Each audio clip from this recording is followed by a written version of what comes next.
Iran ইজৰাইলৰ যুদ্ধই প্ৰভাৱ পেলাইছে ভাৰতৰ ৰপ্তানিৰ বজাৰতো ইৰাণলৈ বাসমতি চাউলৰ ৰপ্তানি সাময়িকভাৱে বন্ধ হৈছে গুজৰাটৰ দুটা বন্দৰত আবদ্ধ হৈ আছে ইৰাণ অভিমুখী মালবাহী জাহাজ 1 লাখ টন বাসমতি চাউল আবদ্ধ হৈ আছে গুজৰাটৰ দুটা বন্দৰত সৌদি আৰবৰ পিছতে ইৰাণলৈ সৰ্বাধিক বাসমতি চাউল ৰপ্তানি হয় ভাৰতৰ পৰা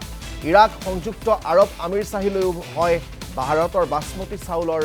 ৰপ্তানি যুদ্ধৰ বাবে বীমা কোম্পানীয়ে ৰিস্ক নোলোৱাত সমস্যাত চাউলৰ ৰপ্তানিৰ সৈতে জড়িত ব্যৱসায়ী উদ্যোগ আৰু বাণিজ্য মন্ত্ৰালয়ৰ হস্তক্ষেপ বিচাৰি চাউলৰ ব্যৱসায়ীসকলে আবেদন কৰিছে ভাৰতত বাসমতি চাউলৰ দাম হ্ৰাস পোৱাৰ সম্ভাৱনাই দেখা পোৱা গৈছে আমি গোটেই বিষয়টো সন্দৰ্ভত পুনৰবাৰ জানিবৰ বাবে এই মুহূৰ্তত নয়নপ্ৰীম কুমাৰ কাষলৈ পুনৰবাৰ গৈছো নয়নপ্ৰীম কুমাৰ দেখিবলৈ পোৱা গৈছে ভাৰতৰ ৰপ্তানিৰ বাণিজ্যত যথেষ্ট প্ৰভাৱ পেলাইছে ইৰাণ ইজৰাইলৰ যুদ্ধই এবাৰ বাসমতি চাউলৰ ৰপ্তানিও সাময়িকভাৱে বন্ধ হৈ পৰা পৰিলক্ষিত হৈছে সেই সন্দৰ্ভত মই আপোনাৰ পৰা জানিব বিচাৰিম ৰাজীৱ চাওক ইৰাণ আৰু ভাৰতৰ মাজত বিশেষ বাণিজ্যিক সম্পৰ্ক আছে অকল ইৰাণেই নহয়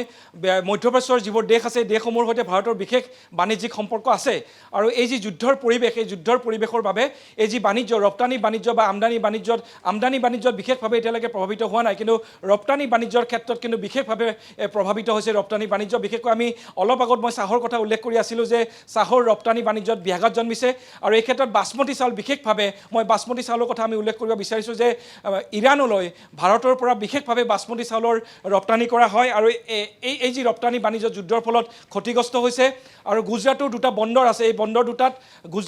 গুজৰাটৰ এই বন্দৰ দুটাত ভাৰতৰ পৰা যিখিনি চাউল যায় সেই চাউলৰ যি ৰপ্তানি বাণিজ্য সেই ৰপ্তানি বাণিজ্য বন্ধ হৈছে বিশেষকৈ গুজৰাটৰ কাণ্ডলা আৰু মুন্দ্ৰা এই যি দুটা বন্দৰ আছে এই বন্দৰ দুটাত মালবাহী জাহাজ এতিয়া আবদ্ধ হৈ আছে সাময়িকভাৱে স্থগিত ৰখা হৈছে বাসমতি চাউলৰ ৰপ্তানি আৰু ইয়াৰ ফলত 1 লাখ টন বাসমতি চাউল মই আকৌ কৈছোঁ যে 1 লাখ টন বাসমতি চাউল যাব লাগিছিল ইৰাণলৈ কিন্তু এই যুদ্ধৰ পৰিৱেশৰ বাবে যিবোৰ ক্ৰেতা আছিল বা বিক্ৰেতা আছিল তেওঁলোকৰ মাজত সমন্বয় ৰক্ষা হোৱা নাই বহুতে ৰিস্ক ল'ব খোজা নাই বিশেষকৈ বীমা যিবোৰ কোম্পানী আছে বীমা কোম্পানীসমূহে ইৰাণলৈ যাব খোজা যিবোৰ জাহাজ সেই জাহাজৰ বীমা কৰোৱাৰ ক্ষেত্ৰত তেওঁলোকে হুঁকা পিছলা নীতি লৈছে তেওঁলোকে ৰিস্ক ল'ব খোজা নাই আৰু সেই ৰিস্ক ল'ব নোৱাৰাৰ বাবেই এইদৰে গুজৰাটৰ দুটা বন্দৰ মই আকৌ কৈছোঁ কাণ্ডলা আৰু মুন্দ্ৰা এই যি দুটা পোৰ্ট আছে এই পোৰ্টত 1 লাখ টন বাসমতি ৰাইচ আবদ্ধ হৈ আছে আৰু মই উল্লেখ কৰিব বিচাৰিম যে ভাৰতৰ পৰা মধ্যপ্ৰাচ্যৰ যিবোৰ দেশে বাসমতি চাউল ৰপ্তানি কৰে তাৰে ভিতৰত প্ৰথম স্থানত আছে চৌদি আৰব আৰু দ্বিতীয় স্থানত আছে ইৰাণ আৰু চৌদি আৰবলৈ কিছু পৰিমাণে গৈ আছে কিন্তু ইৰাণলৈ কিন্তু সম্পূৰ্ণৰূপে বাধাগ্ৰস্ত হৈছে এই গোটেই প্ৰক্ৰিয়াটোৰ ফলত গোটেই